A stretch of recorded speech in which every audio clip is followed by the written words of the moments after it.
Oke, halo, selamat pagi, menjelang siang. Assalamualaikum warahmatullahi wabarakatuh. Waalaikumsalam warahmatullahi wabarakatuh. Oke, hari ini kita mulai materi mengenai SPK ya, Sistem Pendukung Keputusan. Bagaimana cara untuk memutuskan suatu ketika ada suatu permasalahan atau dicari masalahnya apa, kurangnya apa, maksudnya untuk perbaikan-perbaikan, untuk peningkatan suatu keadaan atau suatu kondisi. Sehingga bisa menggunakan sistem pendukung keputusan.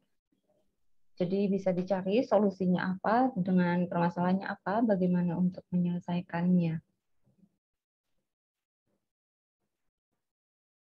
Jadi hari ini hanya teori saja untuk pemodelan. Jadi hari ini tidak ada rumus matematika. Minggu depan kita baru mulai masuk ke pemodelannya. Oke. Jadi sistem pendukung keputusan atau penunjang ya. Sistem penunjang keputusan atau pendukung, kadang penunjang, atau Decision Support System, DSS. Jadi ini adalah suatu sistem informasi untuk membantu manajer level menengah untuk proses pengambilan keputusan setengah terstruktur atau semi-structure supaya lebih efektif dengan menggunakan model analisa dan data yang tersedia. Jadi di sini informasi ya dari data yang ada, terus nanti habisnya itu dikumpulkan, lalu diolah, lalu nanti akan dianalisa. Jadi hasil analisanya nanti itu kan berupa informasi ya, informasi data yang nantinya akan digunakan untuk membantu dalam proses pengambilan keputusan. Jadi ini untuk SPK. Nah, ada SPK berbasis web dan SPKG, SPK Group ya. SPK berbasis web, jadi SPK ini mengakses basis data perusahaan dengan menggunakan model-model analitik yang dibutuhkan. Dan juga SPK untuk mendukung pengambilan keputusan pelanggan untuk menentukan produk yang dibeli, yang disebut dengan CDSS ya, Customer Decision Support System. Jadi biasanya kadang ketika customer ya mau membeli sesuatu, otomatis kan kadang ada yang dipertimbangkan, gitu. Apalagi ada saingannya, misal di situ ada Indomie, ada Sarimi, ada mie sedap. Nah, otomatis kan ada beberapa pertimbangan yang diperhitungkan oleh si customer dalam proses pembeliannya. Ada yang lebih mempertimbangkan rasa, ada yang mempertimbangkan harga, atau ada yang mempertimbangkan banyaknya. Yang itu yang duo aja, enggak, lebih enak yang ini. Saya walaupun banyak lebih suka yang. Nah, itu nanti pertimbangan-pertimbangan itu, data-data itu biasanya customer terus nanti diminta untuk mengisi sebuah data penelitian gitu. Jadi ada beberapa kriteria dalam proses perbaikannya. Misal, oh dia lebih suka yang lebih banyak gitu. Ada yang duo-duo Sarimi atau sehingga mie sedap atau Indomie memperbesar atau memperbanyak isi akhirnya dari data yang ada. Oh ternyata lebih, ini masih ukuran kecil nih, ini untuk cewek cukup, kalau cowok kurang gitu. Jadinya akhirnya dibanyakin gitu isinya bisa. Jadi diambil beberapa keputusan dari beberapa data yang ada dari customer ya. Jadi pengambilan data dari koresponden yang ada gitu. Tapi korespondennya otomatis terkait dengan permasalahan yang ada. Jadi dia tidak suka mie, Indomie, dia tidak pernah makan Indomie, tidak pernah makan Sarimi, tidak suka mie, ya itu tidak bisa kita jadikan sebuah data yang valid. Otomatis itu hanya perkiraan, manipulasi data hasilnya. Jadi otomatis yang dia isikan hanya berdasarkan perkiraan aja, bahwa ternyata ketika dia mengisi, dia hanya memperkirakan bahwa banyak orang dia lebih suka dengan isi yang lebih banyak gitu, atau dengan harga yang lebih murah, tapi hanya perkiraan saja, bukan berdasarkan pilihan dia gitu. Jadi datanya pun nanti yang mengisi itu adalah orang atau customer yang terkait dengan permasalahan yang akan diselesaikan atau diambil keputusannya. Ada SPKG, berarti sistem penunjang keputusan grup atau Group Decision Support System. di mana SPK-nya ini digunakan oleh beberapa pengambil keputusan bersama secara grup. Jadi keputusannya ya diambil secara bersama. Kalau yang tadi biasanya ya si pembuat keputusan yang akan memutuskan. Ini manajernya ya nanti hanya mengatakan ini minyak nanti ditambah untuk bobotnya gitu. Grup kesepakatan bersama. Berarti dalam satu rapat berarti manajer yang lain pun setuju gitu. Tapi biasanya itu untuk keputusan bersama. Kalau untuk itu kan manajer untuk yang bagian produksi misal. Tapi kalau keputusan bersama misal suatu hal masalah yang nanti keputusan itu harusnya diputuskan secara bersama, bukan secara sepihak gitu. Jadi dia tidak bisa mengambil sebuah keputusan di mana yang lain tidak setuju untuk keputusan yang diambil gitu. Jadi hasil keputusan itu ya soalnya keputusan itu ya digunakan oleh banyak orang. Maksudnya digunakan oleh beberapa orang manajer, misal beberapa manajer di dalam kelompok itu sehingga keputusannya misal keputusan apa ya yang bersama tuh. Misal gaji karyawan naik, nah, keputusan semua manajer otomatis yaitu keputusan bersama ya berdasarkan jam kerja misal ternyata ini banyak gitu, jadi tidak sesuai dengan HR dari karyawannya misal. Jadi keputusan bersama untuk semua manajer ya oke, harga HR dari karyawannya naik, jadi keputusan bersama untuk kesepakatan bersama ya intinya, atau kesepakatan bersama untuk menyelesaikan masalah yang ada dari beberapa kepala. Tujuan dari sistem SPK hampir sama ya, secara garis besar yang sudah dijelaskan. Yang pertama, membantu manajer mengambil keputusan setengah terstruktur yang dihadapi oleh manajer level menengah. Yang kedua, membantu atau mendukung manajemen mengambil keputusan, bukan mengganti.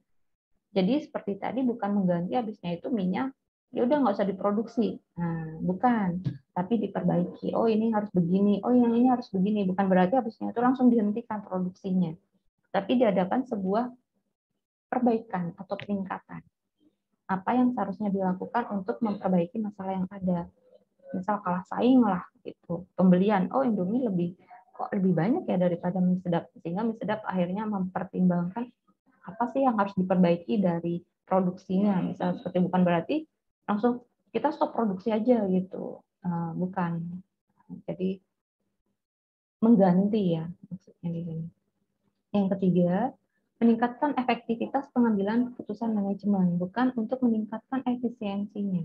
Jadi ketika hasil keluar bukan berarti habisnya itu efisiensi dari mie sedap tiba-tiba langsung melonjak naik, bukan. Tapi efektif dalam pengambilan keputusannya ya biar lebih efektif. Oh ternyata kalah saingnya kenapa? Oh karena bobotnya atau banyaknya itu kurang berat gitu, berat mie-nya gitu. Akhirnya diperbanyak misal seperti itu. Jadi efektif ya keputusannya itu diperbanyak isinya gitu. Jadi bukan ketika hasil keluar itu bukan untuk langsung meningkatkan efisiensi dari mie-nya sendiri ya, tapi efisiensi dalam pengambilan keputusan, bukan hanya sekedar memperkirakan, tebak apa namanya, telepati telepati dengan pelanggan gitu. Enggak hanya prediksi gitu, prediksi hanya melihat dari gelagat atau sebagainya gitu, tapi tidak ada data real.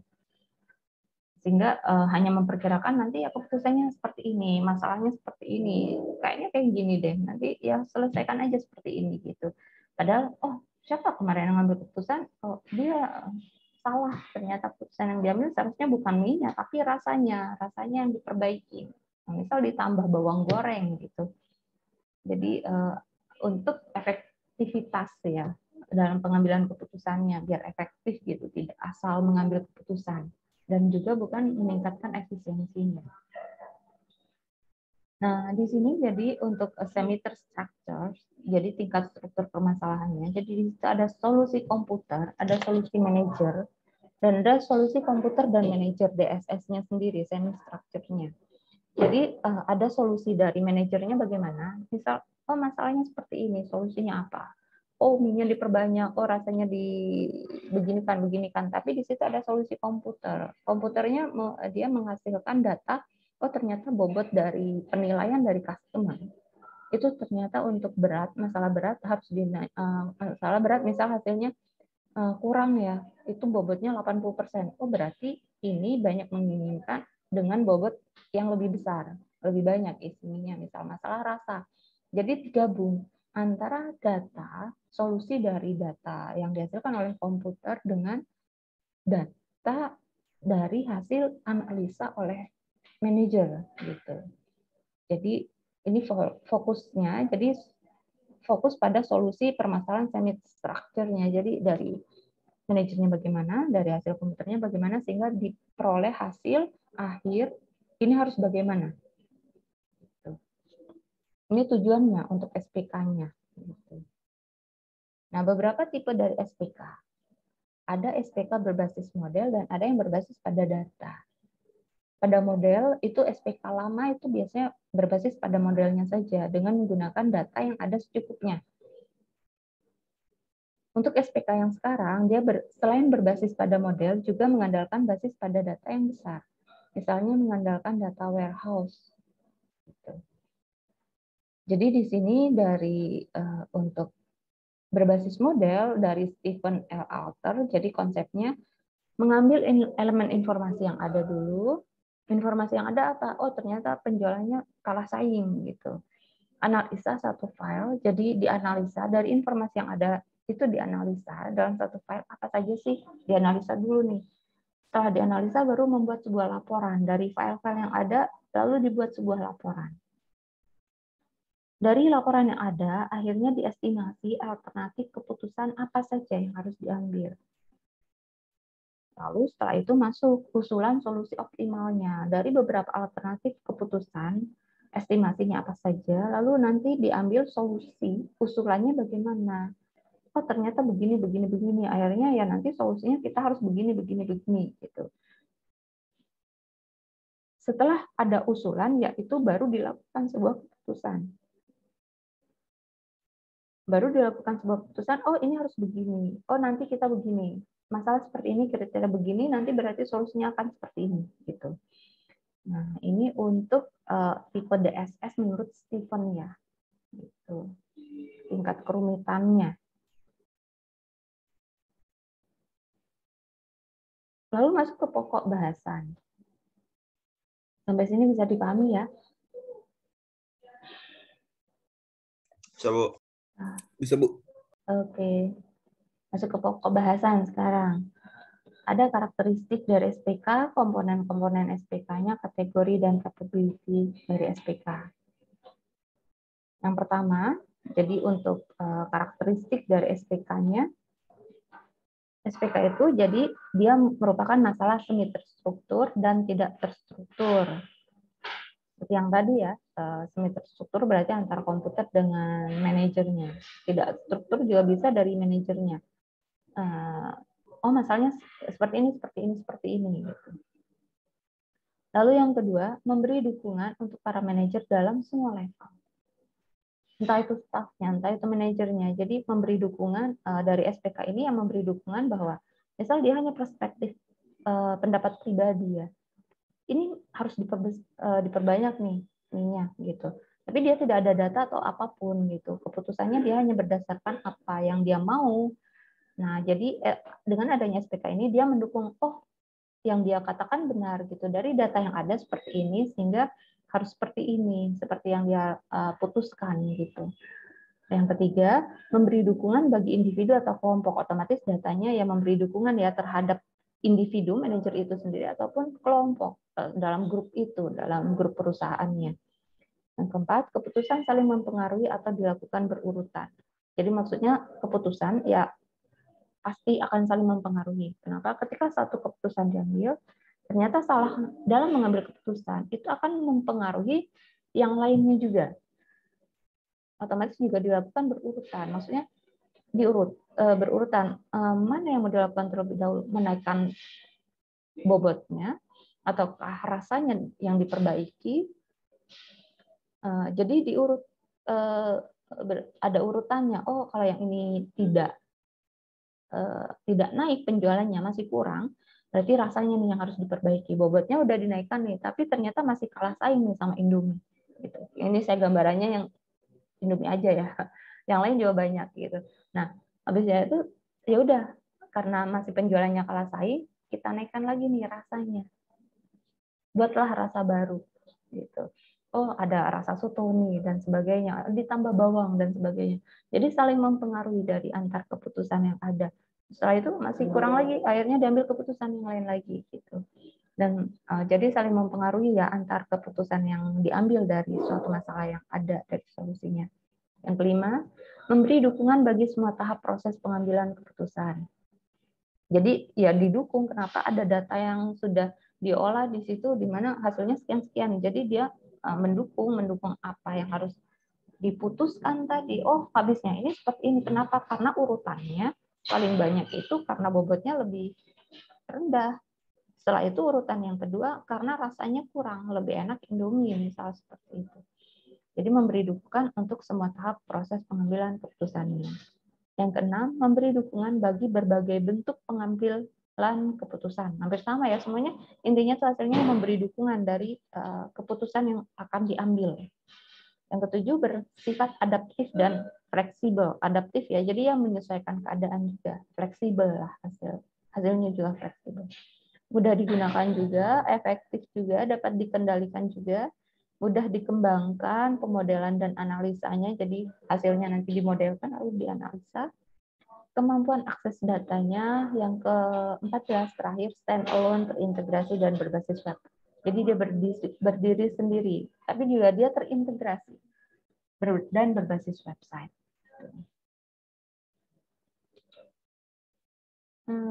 Yang pertama, ini untuk hanya penjelasannya tadi secara garis besar sudah saya jelaskan ya. Jadi dukungan untuk para pengambil keputusan. Jadi dalam situasi semi terstruktur atau terstruktur yang dilakukan secara bersama-sama antara keputusan dari pengambil keputusan dengan informasi terkomputerisasi. Jadi otomatis kan pengambil keputusan punya keputusan sendiri, ini bagaimananya, tapi juga ada informasi yang sudah diolah. Jadi memberi dukungan bagi pengambil keputusannya itu, karena itu di tengah, jadi antara si manajernya dengan hasil dari pengolahan datanya. Yang kedua, dukungan untuk semua level manajerial, mulai dari tingkat eksekutif, tingkat paling atas, sampai ke kelas manajer, paling bawah. Entah itu bosnya sampai ke manajernya. Jadi si bosnya juga dalam pengambilan keputusan, hasil data yang ada, otomatis dia akan memberi dukungan bagi bosnya itu sendiri, bagi eksekutif tingkat kelas bagi manajernya pun itu juga bisa menjadi sebuah dukungan dalam pengambilan keputusan berikutnya. Jadi hasilnya itu ya memberi dukungan. Yang pertama kan biasanya perspektif pribadi aja, pendapat pribadi. Ini begini, oh nanti solusinya begini, oh kayaknya begini. Oh, yang ini kurang. Oh, yang ini begini gitu. Pemilihan ketua kelas. Oh, yang ini level loyalitasnya kurang. Oh, yang ini tanggung jawabnya kurang gitu. Nah, itu kan perspektif pribadi ya, berdasarkan hanya apa yang dilihat saja. Gitu. Tapi ketika sudah ada visioner tapi dengan data yang valid ya, bukan manipulasi data, maka dia baru akan bisa membandingkan, oh ternyata si A ini loyalitasnya 80%, si B loyalitas 40%, tanggung jawabnya sekian persen, si A, si B, si C. Jadi baru nanti jadi memberi dukungan pada tingkat entah itu bu gurunya atau wali kelas dosennya, ataupun misal pemilihan ketua himatika gitu, maupun kaprodinya, maupun sekprotnya. Sehingga yang data yang ada memberi dukungan bahwa yang terpilih untuk menjadi ketua himatika ya si A. Kalau enggak, ya berarti si B. Dengan data yang ada, kenapa pemilihannya apa? Oh, ternyata yang pertama tanggung jawabnya, yang kedua apa loyalitasnya mungkin. Nah, sehingga nanti Dia intinya yang memberi dukungan ya, jadi bukan hanya berdasarkan perkiraan atau perspektif pendapat pribadi saja. Intinya seperti itu, semuanya sama aja. Dukungan untuk semua individu dalam kelompok. Jadi ini seperti puzzle ya. Jadi ya saling mendukung gitu untuk per individunya ataupun per kelompoknya. Jadi data yang ada valid. Kenapa? Ya, dia akan mendukung data untuk dalam kelompok ya, dalam pengurus himatikannya sendiri ataupun dalam per individunya, dalam per kaprodinya menurut sekprotnya. Jadi per individunya ya dia akan memberi dukungan karena datanya sudah menunjukkan bahwa tanggung jawab si A itu besar 80%, sehingga dia bisa dipercaya sebagai ketua himatika gitu. Jadi saling mendukung lah, bisa per individu, bisa per kelompoknya. Yang keempat, keputusan dapat diambil sekali, beberapa kali, atau berulang. Jadi keputusannya bisa sekali, bisa beberapa kali. Diambil keputusan lagi yang lain gitu, atau berulang dengan keputusan yang berbeda misal, tapi ada data gitu yang sudah menunjukkan bahwa si A ternyata dia lebih tinggi tanggung jawabnya, satunya loyalitasnya misal, akhirnya diambil keputusan lagi yang kedua dengan si B gitu. Jadi tapi ya data itu valid, maksudnya sudah ada gitu. Jadi bukan pengambilan datanya juga, pengambilan keputusannya itu tidak sembarangan juga. Jadi berdasarkan data yang ada. Entah itu berdasarkan ya tingkat bobotnya mungkin. Yang pertama tingkat bobot tanggung jawabnya, mungkin yang kedua loyalitasnya, lalu diambil, diubah. Jangan, ganti aja. Si ketuanya si B aja. Kenapa? Karena dengan pertimbangan ini gitu. Atau berulang ya, bisa diambil dengan keputusan berulang. Masuk ke yang 5, mendukung dalam semua tahap proses pengambilan keputusan. Intinya mendukung lah, mendukung proses pengambilan keputusannya bagaimana, karena dengan data yang ada, yaitu tidak hanya debat kosong aja gitu, tidak hanya ya menurutku begini, menurutku begini, itu kan menurut pendapat pribadi masing-masing gitu. Jadi dengan adanya data jadi enggak, karena hasilnya seperti ini gitu. Di lapangan itu nyatanya begini gitu. Jadi tahu kenyataan di lapangan karena hasil yang diolah yang dihasilkan ya seperti apa gitu. Jadi tidak sembarangan. Yang keenam, mendukung dalam beberapa model pengambilan keputusan. Jadi data yang ada pun dia mendukung dalam proses penyelesaian model yang ada. Modelnya macam-macam, ada AHP, ada profile matching, ada SAW, ada Prometheus nantinya. Nah, itu jadi data yang ada mau diolah dengan menggunakan model apa. Jadi ya itu mendukung pemodelan data untuk pengolahannya sehingga akhirnya nanti diambil sebuah keputusan. Mendukung dalam beberapa model pengambilan keputusan. Ya, intinya mendukunglah dalam pengambilan keputusan itu dengan menggunakan beberapa model yang ada. Lalu yang ketujuh, bersifat adaptif dan fleksibel. Jadi sesuai kondisi saja, fleksibel gitu. Oke. Yang kedelapan, mudah dan nyaman digunakan. Jadi gampang aja, mudah aja. Dan nyaman juga. Kenapa? Karena ya hasilnya otomatis ya nyaman digunakan sebagai hasil di mana bisa diambil sebuah keputusan di situ. Gitu.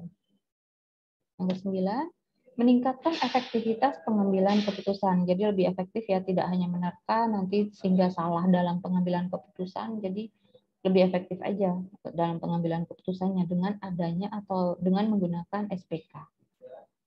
Yang ke-10, dikendalikan sepenuhnya oleh pengambil keputusan selama proses penyelesaian masalah.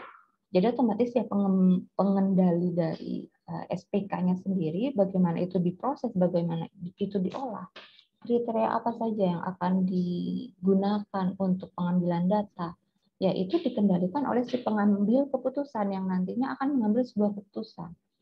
Jadi nggak mungkin kan orang yang tidak mengambil keputusan tiba-tiba nanti kriterianya seperti ini, padahal nanti pada akhirnya bukan dia yang mengambil keputusan, gitu. Misal, jadi pengendali keputusan sepenuhnya ya diambil oleh si pengambil keputusan dalam proses penyelesaian masalahnya. Jadi tidak mungkin yang mengendali mengerjakan pun tidak mungkin yang menyelesaikan orang lain gitu. Loh, kamu ngapain ngerjakan itu gitu? Siapa kemarin yang ngambil keputusan? Si A. Loh, ngapain kamu yang selesaikan masalahnya? Wong yang ngambil keputusan si A, berarti kan tanggung jawab si A untuk menyelesaikan masalah yang ada. Kenapa? Karena keputusan berjalan berdasarkan keputusannya si A. Kondisi yang berjalan itu ya berdasarkan keputusan si A gitu. Jadi tidak lepas tanggung jawab gitu. Jadi pengendalinya pun ya si pembuat keputusan. Kriteria apa yang akan diputuskan itu kan diputuskan oleh si pengambil keputusan gitu. Jadi ini karakteristiknya ya, karakteristik dari SPK-nya. Yang ke-11, sistem dapat dikembangkan dengan mudah. Jadi mudah ya, nanti dikembangkan sistemnya itu mudah gitu. Karakteristiknya. Sifat dari SPK-nya sendiri mudah untuk diselesaikan. Memiliki kemampuan untuk menganalisa situasi pengambilan keputusan. Jadi SPK untuk si pengambil keputusan ini dia harus memiliki kemampuan untuk menganalisa situasinya. Jadi tidak sembarangan menganalisa. Maksudnya dia tidak punya kemampuan untuk menganalisa situasi keadaan yang lagi bermasalah ini. Jadi tidak mungkin kan dia tiba-tiba mengambil sebuah keputusan aja gitu. Padahal dia tidak menguasai apa yang terjadi gitu. Masalah apa sih yang terjadi gitu, masalah misal pemilihan ketua himatika, tapi dia tidak punya kemampuan untuk menganalisa situasinya. Misal yang menganalisa itu adalah dari prodi psikologi misal. Dia kan tidak punya kemampuan menganalisa situasi dalam informatika. Kenapa? Karena beda prodi. Orang psikologi itu ya tidak mungkin dia bisa atau diizinkan untuk mengambil sebuah keputusan di informatika pengambilan ketua atau penentuan ketua himatika. Kenapa? Karena dia tidak bisa menganalisa situasi yang terjadi sebenarnya di dalam himatika itu sendiri. Gitu. Lalu yang ke-13, memiliki kemampuan untuk mengakses data dari berbagai sumber, berbagai format, tipe, dan lain-lain. Jadi SPK itu ya karakteristiknya ya dia bisa mengakses data dari beberapa sumber yang ada, ya dari data yang dibutuhkan. Gitu. Jika tidak bisa ya otomatis dia tidak akan bisa memperoleh data yang dibutuhkan. Yang ke-14, standalone terintegrasi dan berbasis web. Jadi standalone berdiri sendiri. Maksudnya ya pengambilan datanya ya masalahnya apa? Jadi standalone ya masalah itu ya harus diselesaikan sendiri, berdiri sendiri. Jadi perangkat yang bersifat standalone bisa terintegrasi ya terintegrasi dengan perangkat yang lain mungkin dan berbasis web. Kuesionernya misal, kuesionernya berdiri sendiri ya entah itu dibagi di Google Form atau lewat website gitu. Tapi dia juga terintegrasi dengan beberapa data atau perangkat lunak yang lain juga. Nah, menurut Turban, untuk kategori juga, kategori SPK itu sendiri, jadi intinya sama ya untuk ini. Kategori modelnya ya, untuk yang ini, kategori model dari SPK-nya, itu ada 7 model menurut Turban.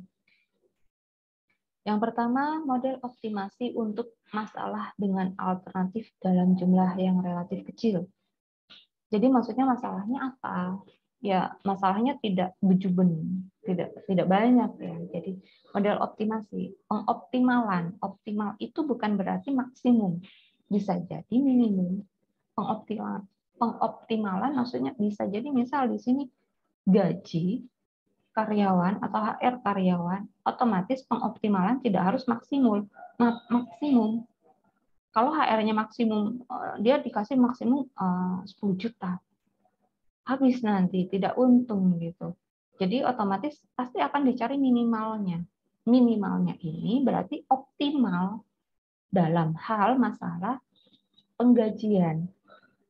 Jadi optimal bukan berarti tidak selalu maksimum laba dalam bentuk laba. Optimal. Optimalnya dengan gaji minimum sekian gitu dari hasil yang ada.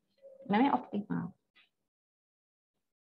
Yang kedua, optimasi dengan algoritma. Pengoptimalan juga ya, intinya pengoptimalan, tapi bukan berarti optimal itu selalu maksimum. Lalu di sini untuk yang ketiga formula analitik, yang keempat model simulasinya, heuristik, prediktif, dan model yang lainnya. Ini untuk ada angka 2, kategori SPK, maksudnya dia menjelaskan karena di sini sudah ada tulisan kategori SPK, jadi dianggapnya kategori untuk tulisannya aja ya, tapi ini maksudnya penjelasan dari kategori yang pertama. Ini masih belum saya ganti. Kategori SPK yang pertama tadi pengoptimalan untuk masalah dengan alternatif dalam jumlah yang relatif kecil. Tadi juga saya sudah jelaskan secara garis besar ya. Jadi ini pemodelan dengan melakukan pencarian terhadap solusi terbaik dari sejumlah alternatif yang ada. Yang kedua, teknik untuk penyelesaian masalah ini dengan menggunakan tabel keputusan atau pohon keputusan. Jadi biasanya ada tabel keputusan, jika masalahnya seperti ini, keputusannya seperti ini. Jika masalahnya seperti ini, keputusannya seperti ini. Jadi dibuat pohon tabel dengan beberapa kriteria penyelesaian dari masalah yang ada. Gitu. Ini untuk dalam jumlah yang relatif kecil, jadi bisa dicabang-cabangkan ya, bisa dalam bentuk tabel, misal masalahnya kolom pertama, kolom kedua, penyelesaiannya dan sebagainya. Yang ketiga tadi dengan menggunakan algoritma. Model optimasi dengan algoritma, jadi di sini pencarian terhadap solusi terbaik dari banyak alternatif yang ada. Algoritmanya kan ada beberapa ya, algoritma mana yang mau kalian gunakan. Yang kedua, proses pencarian dilakukan tahap demi tahap. Yang ketiga, jadi teknik ini menggunakan program linear programming atau model matematika lainnya atau menggunakan model jaringan. Jadi ini untuk algoritma ya, jadi diselesaikan dengan menggunakan algoritma. Yang keempat, dengan formula analitik. Formula analitik, jadi dia menggunakan dengan rumus tertentu ya. Menggunakan rumus tertentu. Dan model ini banyak dijumpai dalam masalah inventory. Jadi biasanya formula analitik ini untuk penyelesaian masalah-masalah inventory.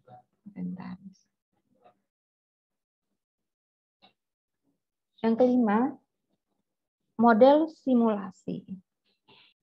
Yang kelima, di sini model simulasi. Jadi model ini akan melakukan pencarian terhadap solusi cukup baik atau solusi terbaik dari alternatif yang akan diuji. Yang kedua, banyak digunakan dalam beberapa tipe simulasi. Yang keenam, model heuristik. Model heuristik jadi di sini melakukan pencarian terhadap solusi yang cukup baik melalui serangkaian aturan atau rule. Dan banyak direpresentasikan dengan menggunakan pemrograman heuristik atau sistem pakar. Jadi biasanya ada yang menggunakan metode sistem pakar, ada yang menggunakan sistem pakar dalam penyelesaiannya, ada yang menggunakan SPK. Model prediktif. Prediktif berarti prediksi ya, hanya berdasarkan prediksi. Jadi dia melakukan beberapa prediksi atau peramalan atau forecasting atau analisis Markov. Gitu. Jadi sesuai dengan prediksi aja. Ini diselesaikannya bagaimana dengan ramalan prediktif perspektif pribadi. Model yang lainnya bisa diselesaikan untuk kasus what if formula tertentu, lalu di sini bisa digunakan dalam pemodelan keuangan ataupun konsep antrian. Biasanya kadang dalam pemodelan keuangan dan antriannya. Ini untuk komponen sistem penunjangnya. Untuk SPK, jadi ada 3 ya untuk komponen utamanya. Ada dialog manajemen, ada modelnya, ada datanya. Jadi dari si pemakai sistem, dia untuk komponennya, dari pemakai sistemnya sendiri ada dialog manajemennya, ada modelnya, ada datanya. Ini untuk komponen SPK. Sampai sini ada yang mau ditanyakan? Belum ada. Masih standby kan? Masih, Bu. Masih, Bu. Masih, Bu. Masih, Bu. Masih, Bu. Oke. Jadi ini saya ngoceh aja nih. Jadi mungkin saya nggak full, nanti saya sisa waktunya saya kasih tugas. Gitu. Oke, kita masuk ke komponen ya, komponen SPK. Komponen dari DSS sendiri. Jadi di sini ada beberapa pendapat ya untuk komponen DSS, Decision Support System. Yang pertama menurut hak. Jadi untuk komponen DSS untuk menurut hak. Jadi di situ ada manajemen data. Yang pertama, datanya bisa data internal, bisa data eksternal. Lalu yang kedua ada manajemen model. Jadi di sini merepresentasikan kejadian, fakta ataupun situasi. Lalu manajemen antarmuka. Jadi di sini menghubungkan antara pengguna dan sistemnya. Jadi di sini ini komponen utama ya. Yang lainnya juga hampir sama ya. Intinya tuh di sini data, model ataupun antarmuka. Model jadi bisa berupa kejadian, fakta atau situasi yang ada. Gitu. Model datanya ya. Datanya bisa dari internal, bisa dari eksternal. Lalu untuk komponen juga masih, tapi menurut Power, jadi di sini dia komponennya yang pertama ada antarmuka, sama ya basis data. Datanya juga bisa dari internal ataupun bisa dari eksternal. Yang ketiga, model dan peralatan analisanya. Jadi algoritma untuk membuat keputusan berdasarkan informasi pada basis data yang direpresentasikan dalam bentuk tabel ataupun graf. Lalu untuk yang keempat, itu arsitektur DSS dan jaringan. Ini beberapa komponen dari menurut Power. Intinya sama ya, tetap ada data. Ada data, basis data, model antarmuka, hanya di sini ada arsitektur, DSS, dan jaringannya. Yang ketiga, menurut, ini bacanya Hattensweiler. Ya, jadi di situ ada user, ada konteks keputusannya bagaimana, target dari sistem yang menggambarkan keutamaan preferensinya, basis pengetahuannya, sumber mengenai sumber data eksternalnya, basis data pengetahuan, data warehouse, dan metadatabase, metode dan model matematisnya, prosedurnya, inferensi program administrasi, dan sistem pelaporan. Yang terakhir, lingkungan kerja, persiapan analisa, dan dokumentasi alternatifnya. Ini komponen menurut Hattensweiler. Lalu menurut Marcus. Menurut Marcus, jadi di sini komponennya ada sistem manajemen data, model, knowledge engine, antarmuka, dan pengguna. Ini menurut Marcus. Menurut Holsepel dan Winston, jadi di sini ada text-oriented DSS, database-oriented DSS, spreadsheet-oriented DSS, solver-oriented DSS, rule, compound. Jadi di sini sama ya, ada database, ada text-oriented-nya, jadi ada apa saja, datanya apa saja, spreadsheet, kayak Excel ya, data per kolom tabelnya, solver penyelesaiannya, rule aturannya bagaimana, compound dari DSS-nya sendiri bagaimana. Gitu. Ini yang tadi ya, yang pihak. Cuman ini beda tahun ya, saya masih belum cek mana yang benar nih tahunnya. Ada manajemen model, data antarmuka ya, 3 komponen itu. Gitu. Nah, ini di sini misal ada sebuah masalah nih. Yang pertama ada sebuah masalah di mana di situ perusahaan membutuhkan beberapa karyawan baru di bagian pengepakan produk. Ada beberapa calon karyawan yang sudah mendaftar. Yang dibutuhkan berapa orang, yang layak diterima itu siapa saja, dengan kriteria apa saja. Itu kan menjadi sebuah pertanyaan. Karena itu di sini timbul sebuah pertanyaan. Yang dibutuhkan apa saja? Yang dibutuhkan pria kah? Wanita kah? Atau tidak masalah pria atau wanita? Lulusan S1 kah? D3 kah? Penguasaan apa? Penguasaan Microsoft Word, pengepakan produk, pengepakan apakah dia lulusan ya, lulusan teknik kah atau lulusan MIPA kah yang dicari? Fokusnya kemana? MIPA, kimia kah, fisika kah, teknik apa? Teknik fisika kah, teknik kimia, atau teknik sipil, arsitek? Banyak hal yang menjadi kriteria atau menjadi syarat untuk penerimaan karyawannya. Itu masuk ke manajemen antarmukanya, pertanyaan itu. Lalu dipilihlah sebuah model untuk penyelesaian dari masalah yang ada berdasarkan situasi kondisi yang ada, yang mau dicari seperti apa. Nah, dari data-data yang ada itu berupa informasi yang dibutuhkan masuk ke manajemen modelnya juga. Jadi masuk ke manajemen model, ada pertanyaan-pertanyaan yang harus diselesaikan dari masalah yang ada, dan juga ada informasi yang sudah ada. Dari pelamar yang ada kan sudah ada tuh. Dia sudah melamar, sehingga di CV-nya otomatis sudah tertera apa saja, lulusan mana, dia prodi apa, penguasaannya, pengalaman kerjanya mungkin. Banyak informasi yang sudah didapat dari surat lamaran yang ada. Nah, dari surat lamaran yang ada, maka nanti otomatis disesuaikan dengan pertanyaan yang ada seperti apa, yang mau diinginkan hasilnya seperti apa, dipilihlah sebuah model. Nah, data yang ada di sini ada organisasi informasi, eksternal informasi, dan personal informasi ya. Jadi biasanya datanya ini personal informasi ya personal CV berdasarkan surat lamaran kerja yang dia masukkan. Eksternal informasi, misal dia lulusan dari prodi informatika, ditanyakanlah eksternal informasi, ditanyakan ke kaprodinya, atau dia anak organisasi informasi, ditanyakanlah ke anak-anak himatika, misal dia ikut organisasi apa gitu, maka dicari informasi mengenai anak ini di organisasi yang ada. Eksternal informasi, jadi bukan berdasarkan data dari lamaran, surat lamaran yang masuk aja.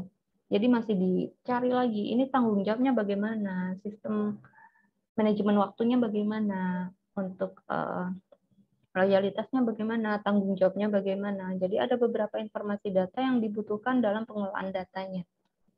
Masuk ke manajemen model, model yang terpilih model seperti apa, what if models, optimasi model, goal seeking model, statistical model.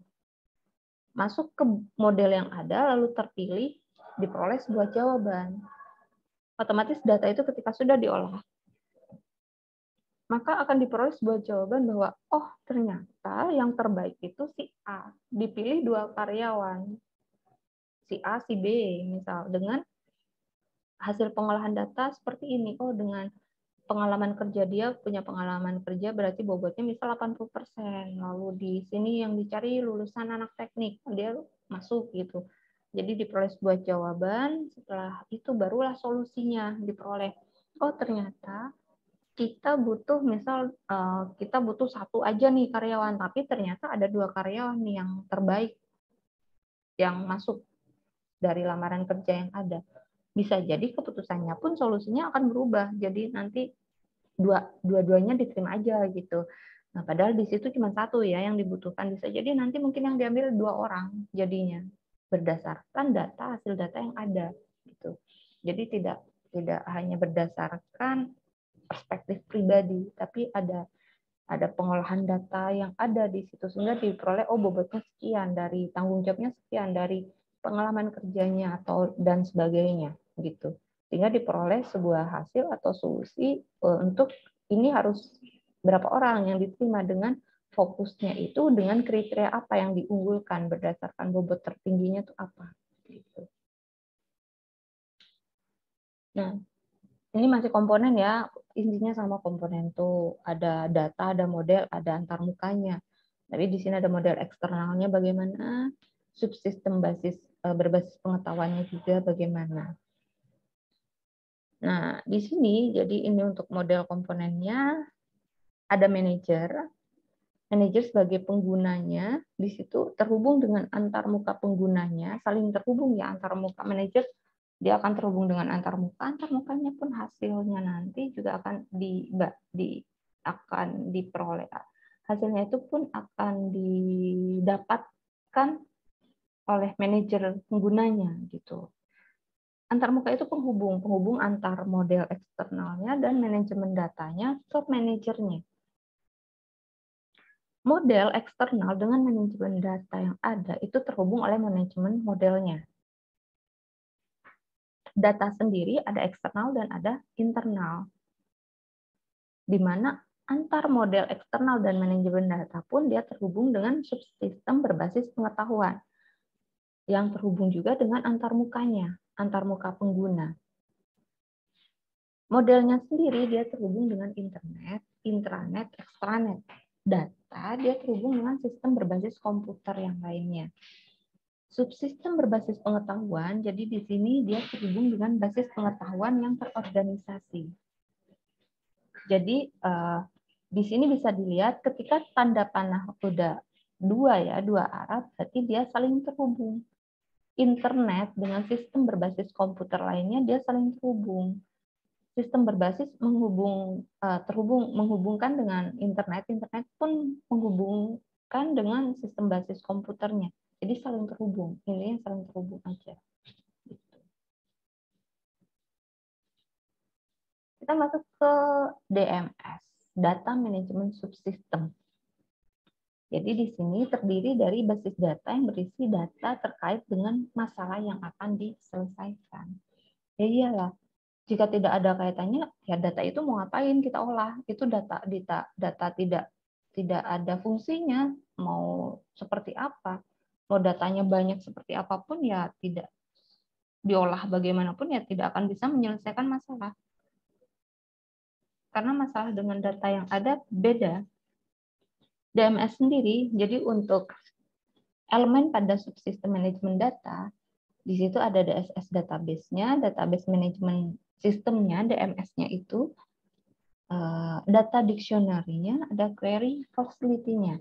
Jadi fasilitas query-nya ya, data kamusnya bagaimana. Lalu masuk struktur DMS. Jadi dari bagian yang ada untuk struktur DMS ya, jadi di sini ada beberapa data yang digunakan yang nantinya akan diekstraksikan. Jadi di sini ada basis pengetahuan terorganisasi, sumber data ada dari internal dan ada eksternal, lalu ada data pribadi, private. Di mana data-data itu nanti ekstraksi masuk setelah ekstraksi masuk ke DSS database dan juga data warehouse perusahaan. Di mana dari data warehouse perusahaan dia masuk ke database DSS-nya. Lalu database DSS-nya dia saling terhubung dengan database management sistemnya. Retrieval, inquiry, update, report generation, dan delete. Sehingga dia untuk dari database management system, dia saling terhubung dengan database DSS-nya, di mana database DMS-nya sendiri, database management system-nya sendiri, dia terhubung dengan data query, data facility, maupun data dictionary-nya, kamus datanya, maupun dengan fasilitas dari query yang ada. Query dan data dictionary dia saling terhubung. Sedangkan untuk database DMS sendiri itu dia ada manajemen antarmukanya, ada manajemen modelnya, dan ada subsistem berbasis pengetahuannya di situ untuk pengelolaan database manajemen sistemnya. Ini untuk bagiannya. Jadi masuk dari data ya, diekstraksi masuk ke database, di mana database masuk database DSS-nya masuk ke DMS. Nah, lalu barulah DMS itu saling terhubung dengan query-nya maupun data dictionary-nya. Oke, untuk struktur kita masuk, tadi kan DMS ya, Data Management System. Sekarang masuk ke modelnya, MMS, Model Manajemen Subsystem. Jadi di sini subsistem manajemen model merupakan paket perangkat lunak yang berisi statistik, ilmu manajemen, ataupun model kuantitatif lainnya yang mampu memberikan kapabilitas analitik bagi sistem. Jadi di sini isinya itu untuk pemodelannya itu bisa dalam statistik, jadi merupakan paket perangkat lunak ya. Jadi ada model kuantitatif lainnya juga gitu. Ini untuk MMS. Jadi di MMS di sini ada strategik ya. Pertama model, di mana di situ strategik, taktik operasional, statistik, keuangan, teknik, akuntansi, dan lain-lain. Lalu ada blok-blok pembentukan modelnya. Lalu masuk di situ ada model dictionary-nya, lalu ada manajemen modelnya. Masuk manajemen model, di mana di situ ada perintah-perintah pemodelan, kreasi, pemeliharaan untuk update-nya, dan bahasa pemodelan. Nanti akan saling terhubung dengan data dictionary-nya, kamus datanya. Lalu ada manajemen data, manajemen antarmukanya, dan subsistem berbasis pengetahuan. Jadi saling terhubung. Manajemen data terhubung dengan manajemen model pun dia terhubung dengan manajemen data. Gitu. Ini untuk model ya, MMS. Kita masuk ke interface-nya, user interface. Subsistem antarmuka yang digunakan oleh pengguna untuk berkomunikasi dengan sistem. Maksud dari interface itu sendiri ya di sini. Dan di sini web browser digunakan untuk keperluan tersebut. Jadi biasanya menggunakan web browser ya, menggunakan website. Itu untuk UMS. Jadi untuk UI-nya, User Interface Management System, dia terhubung dengan manajemen datanya, DBMS-nya, database untuk manajemen subsistemnya, subsistem berbasis pengetahuan, manajemen model, dan MBMS. Kalau DBMS berarti datanya, kalau MBMS berarti modelnya. Jadi di sini pertama dari user ya. Jadi dari user masuk input and action language-nya, saling terhubung dengan natural language prosesornya, terhubung dengan UI-nya, user interface management system-nya, di mana di situ ada manajemen data dan DBMS, subsistem berbasis pengetahuan, manajemen model, dan MBMS, lalu masuk lagi. Jadi itu adalah UI-nya, masuk ke natural language prosesornya, lalu nanti akan berupa hasil output-nya, display language-nya seperti apa.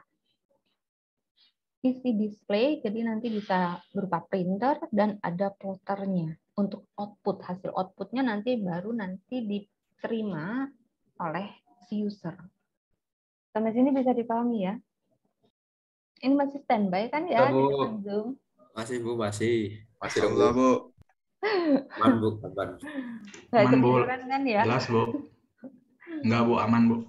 Jelas Bu, aman Bu. Masih semangat. Oke, semangat 45. Oke. Karena di sini teori jadi banyak ceritanya gitu. Oke, lanjut. Subsistem manajemen berbasis pengetahuan. Subsistem manajemen berbasis pengetahuan digunakan untuk mendukung subsistem yang lainnya. Metode dalam kecerdasan buatan dapat digunakan untuk keperluan tersebut. Jadi yang masuk ke bidang minat kecerdasan buatan ya. Jadi saya kurang tahu ya untuk SPK itu apakah fokus di kecerdasan buatan ataukah bisa dari bidang minat yang lainnya gitu. Tapi biasanya ada yang membuat TA atau tugas akhir itu mengenai apa namanya SPK gitu. Kita lanjut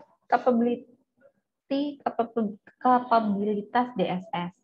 Jadi secara umum itu DSS Decision Support System, jadi itu bisa digunakan dengan mudah mengakses berbagai sumber, tipe dan format data untuk berbagai permasalahan yang ada, mengakses berbagai kemampuan analisis dengan beberapa saran dan panduan. Ini untuk kapabilitas DSS gitu. Untuk kemampuan antarmukanya, jadi di sini berbagai format dan peralatan output, berbagai peralatan input dari pengguna, berbagai gaya dialog, mendukung komunikasi antar pengguna dan pengembang, mendukung pengetahuan dari pengguna, tersedia dialog untuk capture, penyimpanan dan analisis, dukungan dialog yang fleksibel dan adaptif. Ini untuk antarmuka kemampuannya. Datanya sendiri, berarti dia memiliki kemampuan untuk ya, dia otomatis data bisa berbagai tipe dan format ya, bisa Word, bisa Excel, lalu ada ekstraksi, capture, dan integrasinya, fungsi akses datanya siapa saja, fungsi manajemen basis datanya bagaimana, tersedianya berbagai cara pandang data secara logis, dokumentasi data, tracking terhadap pengguna data. Jadi maksudnya ya di tracking, di track aja ya untuk penggunaan datanya itu bagaimana. Mendukung fleksibilitas dan adaptasi data. Ini untuk kemampuan data.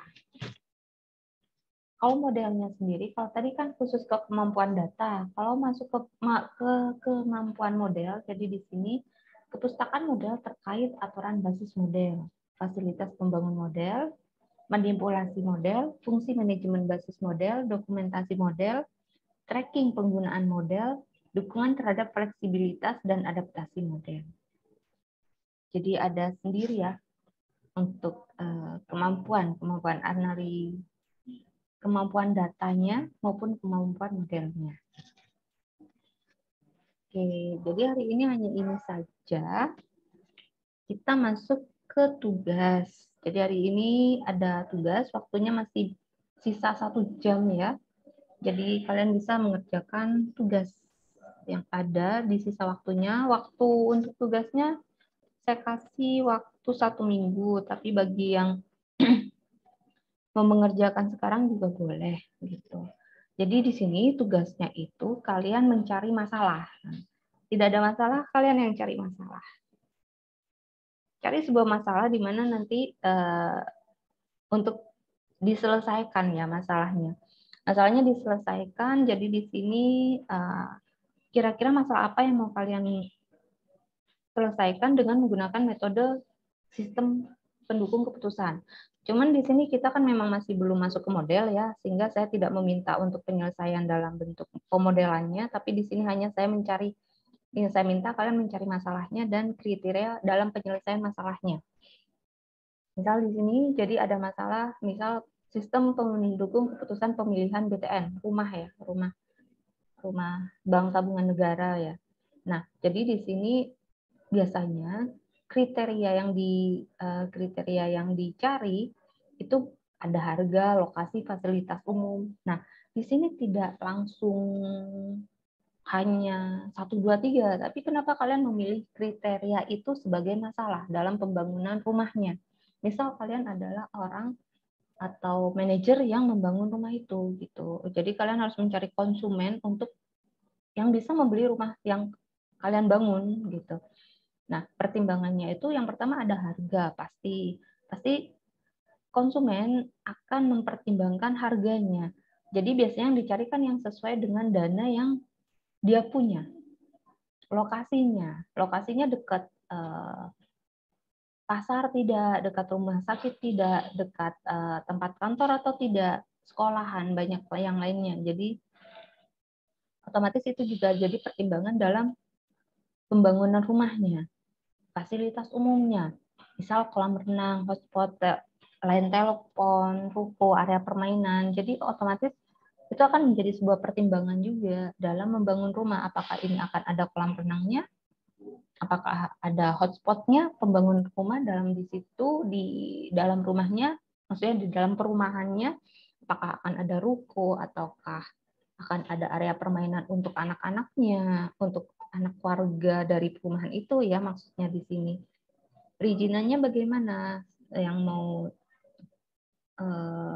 dibangun rumahnya itu perizinannya bagaimana? Legalitasnya bagaimana gitu. Desain rumahnya mau seperti apa? Otomatis itu kan akan jadi pertimbangan ketika seseorang mau membeli rumah. Yang keenam, kredibilitas dari developernya. Membangun rumah kan otomatis juga developernya seperti apa. Kalau tidak bisa dipercaya rumah itu baru dibangun 3 tahun sudah ambruk misalnya gitu. Atau ketika pembangunan ternyata ada yang kurang, misal tehelnya itu tidak rapat, maksudnya gampang pecah jadinya gitu. Otomatis kan developernya tidak bisa dipercaya juga. Pasti nanti yang akan ditanyakan developernya siapa, pembangun rumah ini gitu. Bukan orang yang membangun ya, tapi ya orang yang membangun juga sih. Maksudnya developer si pembangun rumahnya itu siapa gitu. Itu kan biasanya menjadi sebuah pertimbangan ya. Nah, yang terakhir itu hasil perkiraannya bagaimana? Dari kriteria, kalian mencari masalah yang ada, kira-kira kriteria untuk penyelesaian masalahnya itu apa saja, hasil perkiraannya bagaimana. Ini hanya perkiraan aja, karena belum masuk ke pemodelan matematikanya ya. Oh, ternyata hasil perkiraannya nanti akan diperoleh nilai bobot tertinggi dari masalah itu adalah kriteria lokasi. Jadi yang harus dipertimbangkan pertama adalah lokasinya. Mau lokasi di mana? Di Jakarta, di Godean kah, atau mau di Malioboro? Jadi pertimbangan ketika membangun rumah pembangun rumah BTN ini, dia akan mempertimbangkan lokasi yang pertama kali. Setelah lokasi, karena itu kan saling mempengaruhi tadi. Setelah lokasi disusul harga. Oh, ternyata bobot tertingginya harga. Jadi pertama itu konsumen ketika mencari rumah adalah lokasi. Yang kedua baru dia mempertimbangkan harganya. Jadi walaupun harganya cocok tapi lokasinya tidak cocok, otomatis tidak akan ambil kan, gitu. Nah, lalu yang ketiga fasilitas umumnya, desain rumah, yang terakhir baru developernya siapa gitu. Sehingga itu akan menjadi pertimbangan si pembangun rumah. Pertama yang harus dia pertimbangkan ya berarti dia harus mencari lokasi yang banyak dicari oleh konsumen. Dengan harga kira-kira misal konsumen pengennya yang 400 juta. Dengan lokasi misal yang dipilih adalah Jakal. Berarti dia harus memilih Jakal KM berapa yang sesuai dengan harga 400 juta. Otomatis kan itu juga akan saling mempengaruhi ya. Tidak semua otomatis akan 400 semua. Jakal KM 4 dengan Jakal KM 12, harga rumah pasti akan beda. Jadi itu otomatis juga akan menjadi pertimbangan bagi si pembangun rumah BTN ini dalam membangun rumah. Ini jadi SPK pengambilan keputusan untuk membangun sebuah rumah BTN ya maksudnya di sini. Fasilitas umum, misal dia mau bangun di mana, kalaupun di Jakal KM 12 misal, di sana tuh ada rumah sakit tidak, ada pasar tidak, otomatis dia akan mencari dengan yang fasilitas umumnya itu banyak dicari, pasti yang dicari ada dekat sekolah, dekat pasar, dekat rumah sakit gitu. Lalu yang berikutnya ternyata setelah fasilitas umum, ternyata konsumen itu dia akan mencari berdasarkan desain rumahnya. Sesuai nggak dengan yang dia mau gitu. Baru yang terakhir yang dipertimbangkan adalah kredibilitas developernya. Nah, jadi tugas kalian seperti ini. Nanti kalian cari masalahnya apa, dijelaskan seperti ini.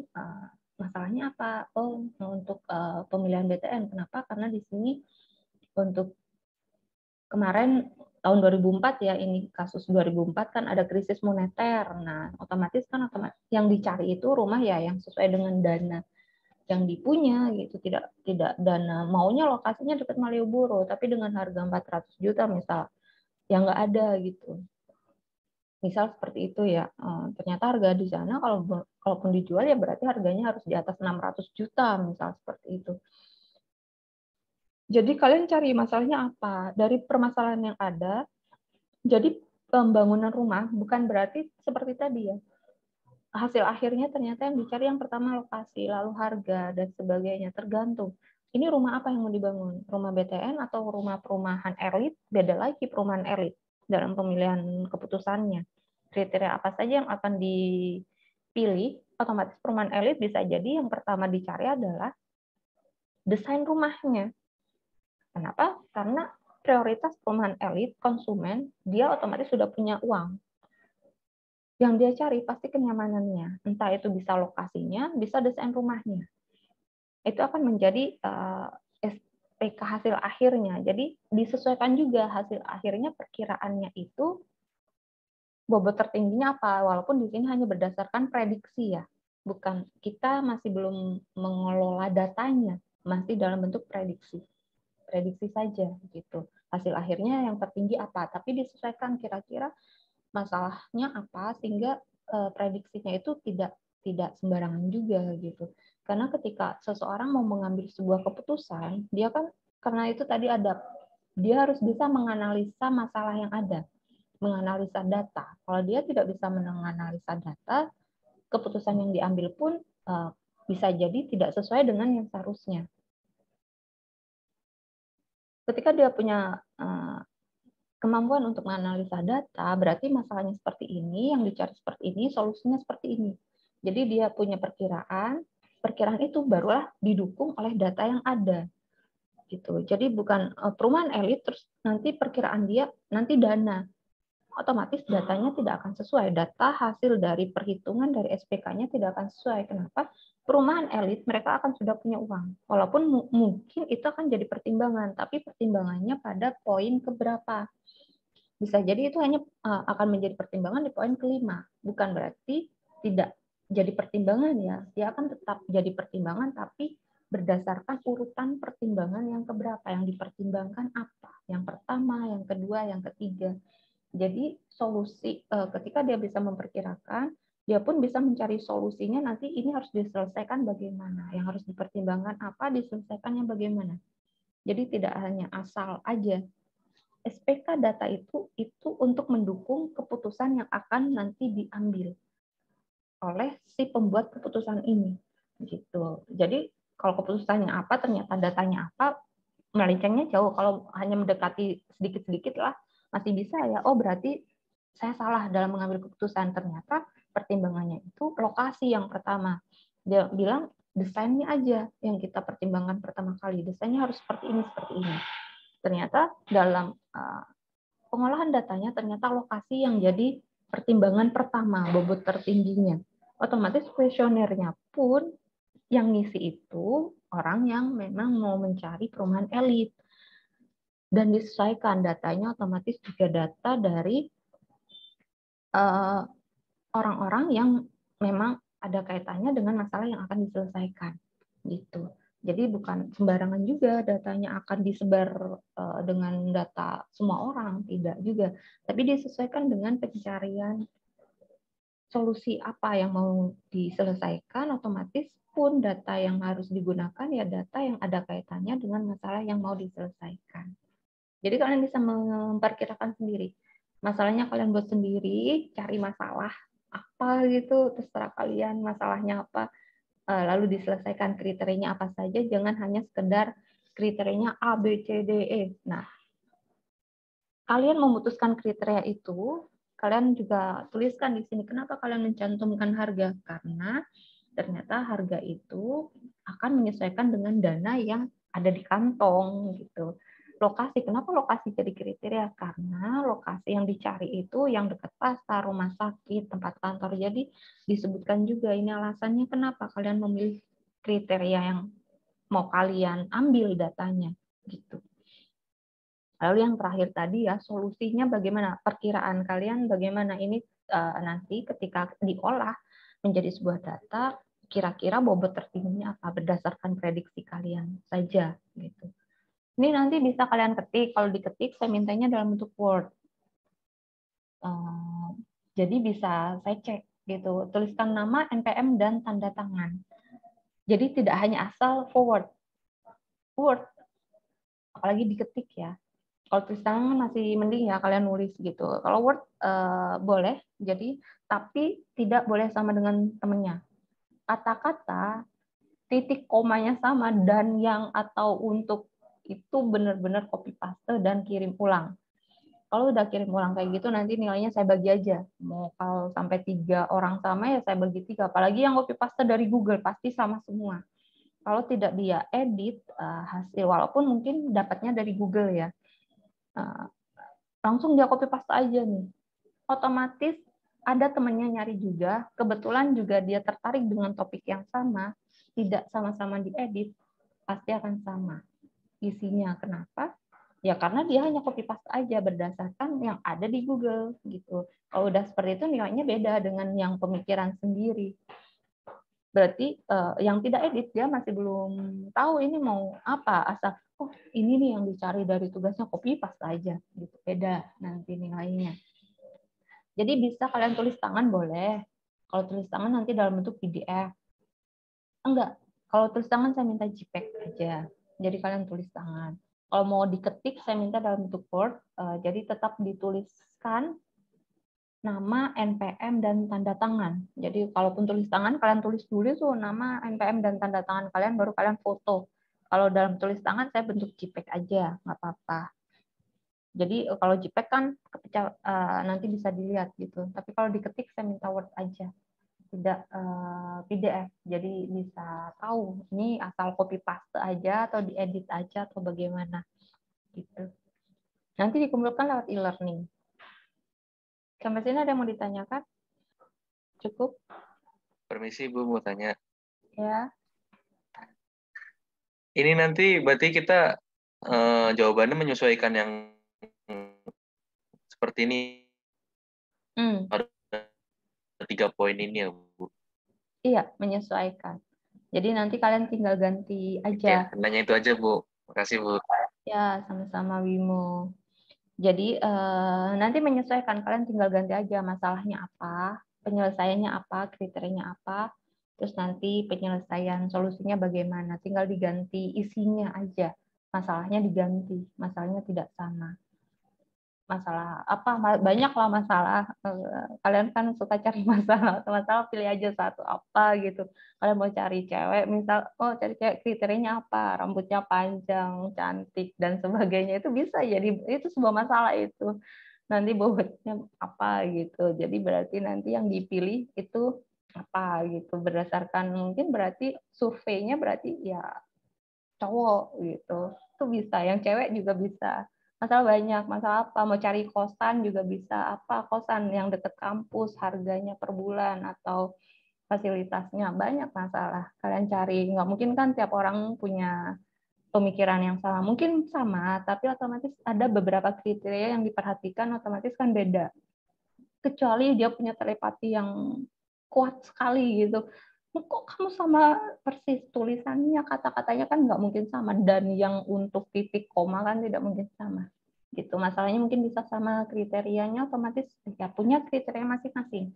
Kira-kira hasil akhirnya pun yang dicari apa, berdasarkan juga surveinya sasarannya itu siapa gitu.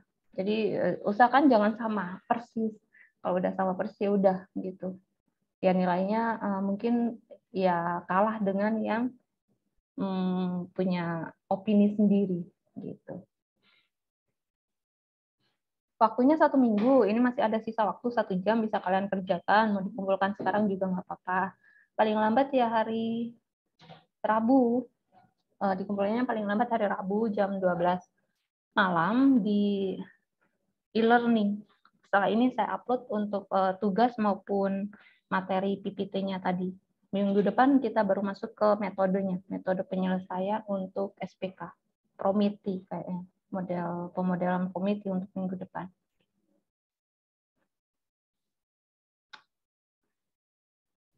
Izin bertanya Bu, Ya, untuk sistematis tadi, misalnya kita ngerjakan diketik, itu bagaimana Bu? Bisa dijelaskan ulang? kenapa? Sudah diketik? Kalau misalnya kita mengerjakannya diketik di Word itu Bu, tadi kan sempat saya dengar tadi agak putus-putus sih, tanda tangan. Nah itu maksudnya gimana ya Bu? Tim Iya, sama tanda tangan. ya masa ya tetap di sini. Ini nggak saya kasih ya untuk yang kemarin juga, cuman ya di sini kasih kalian NPM kalian siapa namanya, ya ditambahkan aja, terus nanti ditambahkan tanda tangan, itu aja. Terus nanti dikasih tempel aja tanda tangannya, nama kalian, NPM-nya, tinggal diketik aja, ditambahkan aja. Jadi tidak, kalau kalian forward punya temennya, tidak langsung temennya kalaupun ini ganti, nanti ketahuan kalau dia ngedit aja. Baik Bu. Terus untuk tanda tangannya itu boleh digital atau harus di-scan Bu? Digital boleh, di-scan boleh. Tapi kan Word, kalau Word kan digital, otomatis bisanya cuma di-scan ya, copy paste aja. Oke, baik Bu. Terima kasih. Ya, kembali kasih. Kalau seandainya PDF, dia bisa langsung digital ya, tapi saya mintanya Word aja. Jadi bisa kecek untuk diganti atau tidak gitu. Jadi tinggal di copy paste aja tanda tangannya. Kalian bisa tanda tangan, terus nanti picture ya, dalam bentuk picture, bisa insert, bisa copy paste langsung gitu. Jadi tuliskan NPM, nama dan tanda tangan, jadi tidak kosongan.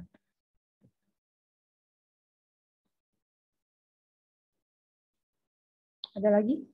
Cukup? Bu, maaf itu saya tadi di awal-awal reconnecting. Yang nomor 3 apa ya? Yang ketiga itu hasil perkiraan. Hasil perkiraan dari SPK-nya. Bobot tertingginya apa? Kira-kira yang jadi pertimbangan dari beberapa kriteria yang ada.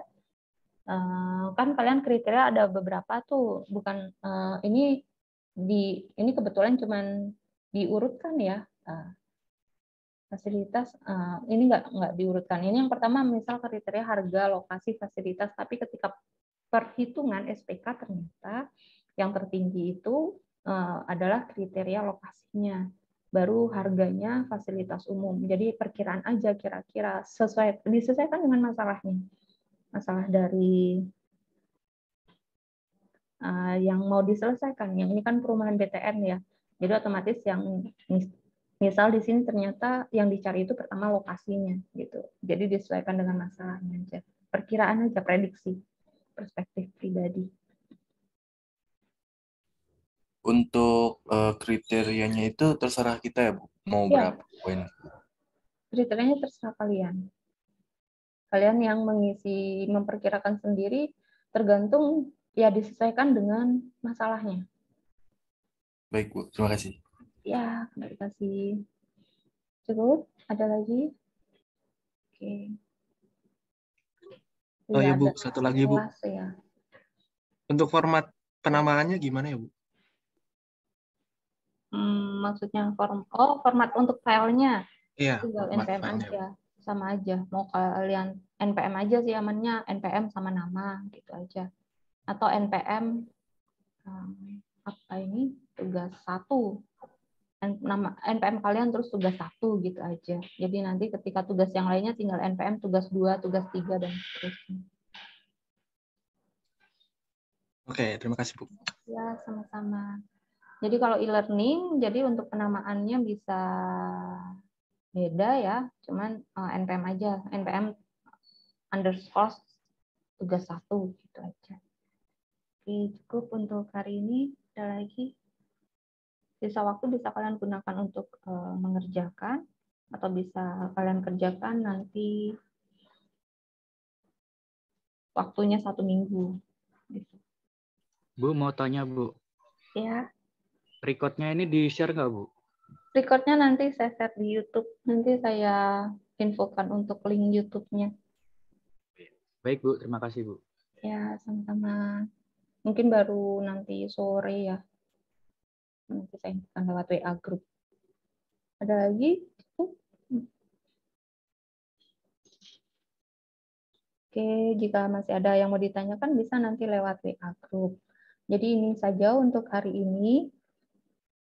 Nanti minggu depan kita lanjut ke pemodelan SPK-nya, penyelesaian SPK-nya. Jadi untuk hari ini saya bisa akhiri. Jadi terima kasih untuk partisipasinya. Selamat siang. Assalamualaikum warahmatullahi wabarakatuh. Waalaikumsalam warahmatullahi wabarakatuh. Waalaikumsalam. Terima kasih Bu.